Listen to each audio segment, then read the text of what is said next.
Darling స్వామి అనే వ్యక్తి డార్లింగ్‌కి ముందు సినిమాలకి రాశారు. అవును. డార్లింగ్ తరువాత రాశారు. ఒక 'హ్యాపీ', అవును. 'ఉల్లాసంగా ఉత్సాహంగా', హ్మ్. 'డార్లింగ్', 'రెబెల్' హ్మ్. ఆహ్, నాకు 'దృశ్యం'. తెలిసిన ఇన్ఫర్మేషన్ వరకు హ్మ్. 'రాజా సాబ్' కూడా మీరు వర్క్ చేయలేదు. లేదు. కొంత హ్మ్. సహాయ సహకారాలున్నాయి. ఆ! ఆయనతో నా ఫ్రెండ్ కాబట్టి ఆ! ఆయనతో ఉంటానెప్పుడు. చేశారు.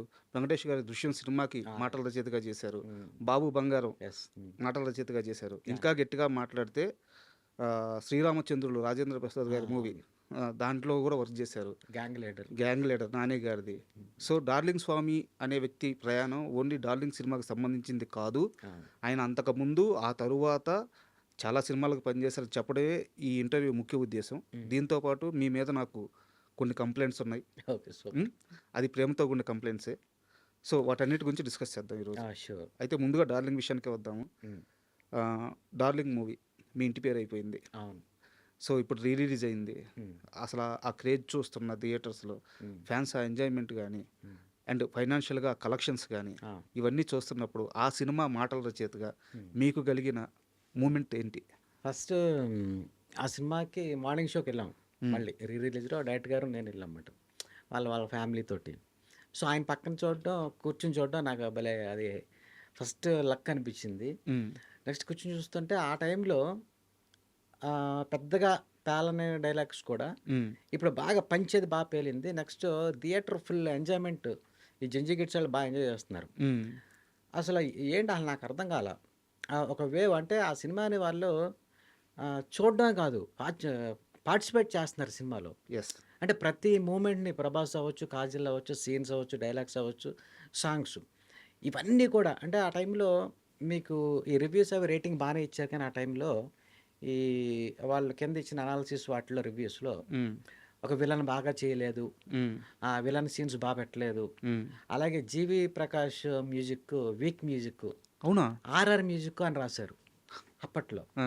అసలు అప్పుడే నేను షాక్ అయ్యా. రివ్యూస్ అలా ఉన్న రేటింగ్ అప్పుడు బానే ఇచ్చేవాళ్ళు. హ్మ్. కానీ అప్పుడు అనాలిసిస్ మాత్రం అది ఫస్ట్ హాఫ్ లాగ్ అని, ఆ! Second half okay. అక్కడక్కడ ఓకే అని, స్వామి డైలాగ్స్ అక్కడక్కడ పేలినాయి అని, హ్మ్. ఇలా రాశారు అప్పట్లో. ఇప్పుడు చూస్తే అలా అయినా సరే ఆ సినిమా అలా రాసినా సరే పెద్ద హిట్ అయింది చాలా పెద్ద హిట్ అప్పట్లోనే. అయింది. అవును. కానీ ఇప్పుడు దానికి డబల్ రెస్పాన్స్. హ్మ్. అసలు దానికి మాత్రం నేను షాక్ అయిపోయా. అప్ టు ఎండ్ వరకు కూడా సినిమా అయిపోయాక కూడా లేసి క్లాప్స్ కొట్టి, హ్మ్. రోలింగ్ డైట్స్‌లో కూడా ఇంకా కూర్చొని, ఇంకా ఆ పేపర్స్ ఏసి, ఇయేసి మొత్తం ప్రతి సాంగ్‌కి డాన్స్‌లేస్తున్నారు. అది మాత్రం నేను ఫస్ట్ షాక్ అయ్యాను. అట్ ది సేమ్ టైమ్ భలే ఇటువంటి సినిమా మళ్ళీ రాయాలి హ్మ్. అనే ఫీలింగ్ వచ్చిందన్నమాట. సో, ఆ హై నిజంగా 4, 5 డేస్ ఉంది స ఆ సినిమాకి. ఈ 'డార్లింగ్' కథ కరుణాకరన్ గారు మీ హ్మ్. దగ్గరికి తీసుకొచ్చిన ఆ డే 1 మీకు హ్మ్. నెరేట్ చేసిన ఆ మూమెంట్ హ్మ్. గుర్తుందా? హ్మ్. నెరేషన్ అయిపోయిన తర్వాత మీ ఇద్దరు మాట్లాడుకున్న మాటలేంటి? ఆ! నాకు ఫస్ట్ హాఫ్ చెప్పారు నారేష్. ఓకే. నేనెక్కడో రోడ్డు మీద వెళ్తున్నాను ఎక్కడో. వెళ్తుంటే సడెన్‌గా ఫోన్ చేసి, "రేపు ఒక సినిమా చేస్తున్నాం మనం. హ్మ్. 'బాగోల్ ప్రసాద్ గారు నీకు ఫోన్ చేస్తారు" హ్మ్. అని చెప్పారు. అది షాక్ అయ్యా ఫస్ట్. హ్మ్. సో, ఫోన్ చేస్తే నెక్స్ట్ డే వెళ్ళా. హ్మ్. రెమ్యునరేషన్‌లన్నీ మాట్లాడాం. హ్మ్. కట్ చేస్తే ఒక గెస్ట్ హౌస్ మాదాపూర్‌లో ఉండేదన్నమాట. సో, ఫస్ట్ హాఫ్ నారేషన్ ఇచ్చారు. హ్మ్. ఇచ్చి ఎలా ఉందన్నారు. బావుందని చెప్పా. కానీ ఇంటర్వల్ మాత్రం ఒక డౌట్ ఉంది. చెప్పేసారా? మీకు ఇంటర్వల్ వరకు చెప్పారు. ఆ! ఓకే. ఇంటర్వల్ చెప్పారు. సెకండ్ హాఫ్ ఆయన చెప్పలా నాకు హ్మ్. స్టోరీ. స్టార్ట్ ఇంటర్వల్ చేయమన్నారు. ఇంటర్వల్ ట్విస్ట్‌తో సహా చెప్పారా? ఇంటర్వల్ ట్విస్ట్‌తో సహా చెప్పారు. ఓకే. ఇదేంటి ఇది ఇలా చెప్పారేంటి? ఏంటి ఇలా ఉందేంటి? అని నాకొక డౌటొచ్చింది. హ్మ్. స్టార్ట్ చేశాను. సెకండ్ హాఫ్ ఇంకొంచెం 2, 3 ఉన్నాయి బ్లాక్‌లో అవి వర్కౌట్ చేసి చెప్తానన్నారు. హ్మ్. సో, ఇప్పుడు రాయడం స్టార్ట్ చేశా. ఇక్కడ బాగోల్ ప్రసాద్ గారు ఆళ్ళ ఇల్లుంటే అందులో నాకొక రూమ్ ఇచ్చి రాయమన్నారన్నమాట. హ్మ్. సో, అక్కడ రాస్తుంటే ఈ డౌట్ అయితే కొడుతుంది మైండ్‌లో. హ్మ్. బట్ రాశాను. రాసి ఇంటర్వల్ వరకు రాశాను. రాసిన తర్వాత ఇంకొక 1 మంత్ తర్వాత అప్పుడు నాకు చెప్పారు. హ్మ్. అప్పుడు మిగతాది రాశాను. 'ప్రభాస్' హీరోని ముందే చెప్పేసారు. చెప్పేసారు. ప్రభాస్‌కి ఆల్రెడీ చెప్పారు. ఆయన కన్విన్స్ చేసేసారు. హ్మ్. చేసేసాకే. హ్మ్. సో, ఇద్దరు ముగ్గురు ఫ్రెండ్స్ ఏంటంటే, ఈ 'ప్రభాస్', 'ఛత్రపతి' అవన్నీ చేసేసారు గదా! హ్మ్. ఈ లవ్ స్టోరీ, గిటారు హ్మ్. ఇయన్నీ సరిగ్గా ఉండదేమో అని ఇద్దరు ముగ్గురు అన్నారు నాతో. హ్మ్. బట్ నాకు మీరన్నట్టు అప్పుడు అంత అంటే అంత ఇంటలెక్చువల్ కాదు నేను. హ్మ్. సో, సబ్జెక్ట్ కూడా నార్మల్ ఒక ప్యూర్ హార్ట్, ప్యూర్ సోల్‌లా ఉందప్పుడు. కరెక్ట్. సో, ప్రతీదీ ఒక సెన్సిబుల్‌గా అంటే నేను ఎలా తీసుకున్నా అంటే 'ప్రభాస్' క్యారెక్టర్ చూస్తే హ్మ్. అందులో అది 'ప్రభాస్' క్యారెక్టర్‌లా లేదు. ఒక ఫ్రెండ్ క్యారెక్టర్‌లా ఉంది. హ్మ్. మన ఫ్రెండ్ ఉంటాడు గదా! హ్మ్. సో, ఆ ఫ్రెండ్‌కి డైలాగ్ రాస్తున్నాం అని ఫీల్ అయ్యా. హ్మ్. అంటే ఆ క్యారెక్టర్ ఎలా ఉంటదంటే కూల్‌గా ఉంటది. క్లెవర్‌గా ఉంటది. అవును. ఎమోషన్ ఎక్కువ ఎమోషన్ అవ్వదు, సరదాగా ఉంటుంది. సో నేను ఇప్పుడు ఈ క్యారెక్టర్ బట్టి రాయాలి ఈ సినిమా అని అర్థం చేసుకొని అక్కడి నుంచి డైరెక్టర్ గారితో ట్రావెల్ అయ్యా. కానీ ఇంటర్వెల్ మాత్రం అది డౌట్ ఉంటానే ఉంది నాకు, మొత్తం అందరికీ కూడా. సో ఆ డౌట్ని తర్వాత మేము క్లారిఫై చేసాం. అది చేసిన తర్వాత అప్పుడు మళ్ళీ నాకు కాన్ఫిడెన్స్ వచ్చింది. ఇన్స్టెంట్గా జరిగిందైతే ఇది. క్యారెక్టర్ డిజైనింగ్ మాత్రం అన్ని క్యారెక్టర్స్ అన్నీ బాగున్నాయి.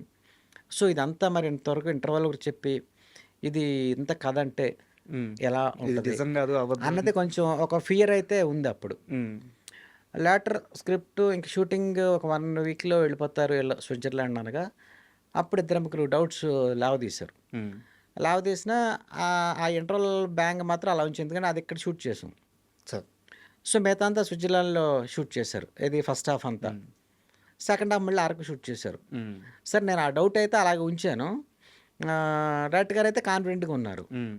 సో నేనేంటంటే నా క్యారెక్టర్స్ ఫన్ నాకు ఇవి స్ట్రాంగ్గా ఉంది కదా అన్న దాని మీద నేనున్నా.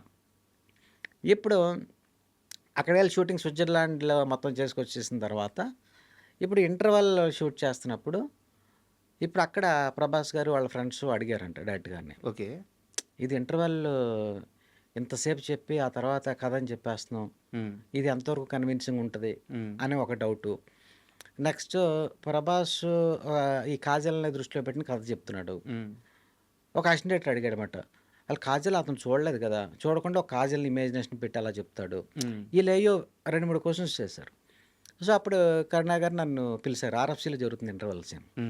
సో అక్కడ పిలిచి ఇలా ఇంటర్వెల్ ఇలా అంటున్నారు, సరిపోవట్లేదు, ఇంత చెప్పి ఎలా ఫీల్ అవుతారు అని అడుగుతున్నారు. ఆయనకి డైరెక్టర్ గారికి డౌట్ లేదు.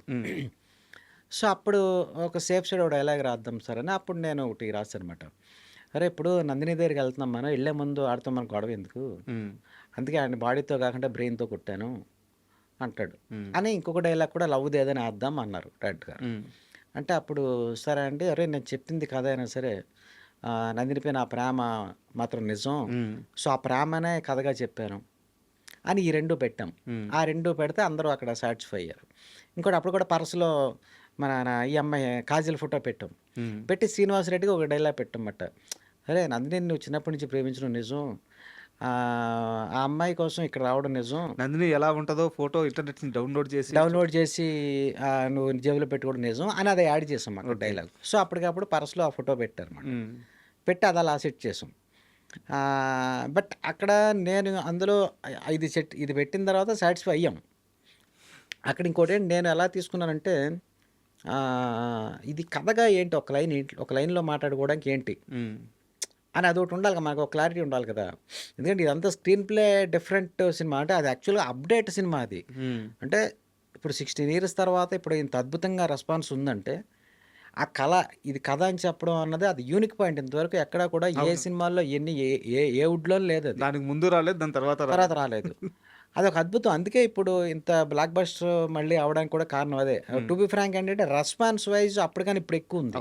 ఇప్పుడు జెంజీ కిడ్స్కి ఎక్కువ మ్యాచ్ అయింది. For more videos, Please subscribe to iDream channel. Subscribe to iDream Media. Please subscribe to iDream. Please subscribe to iDream. Please subscribe iDream. And please subscribe to iDream. For more videos, subscribe to iDream. please like, share and subscribe to the channel. Congratulations, iDream. Subscribe to iDream. Subscribe to iDream. So subscribe to iDream Media.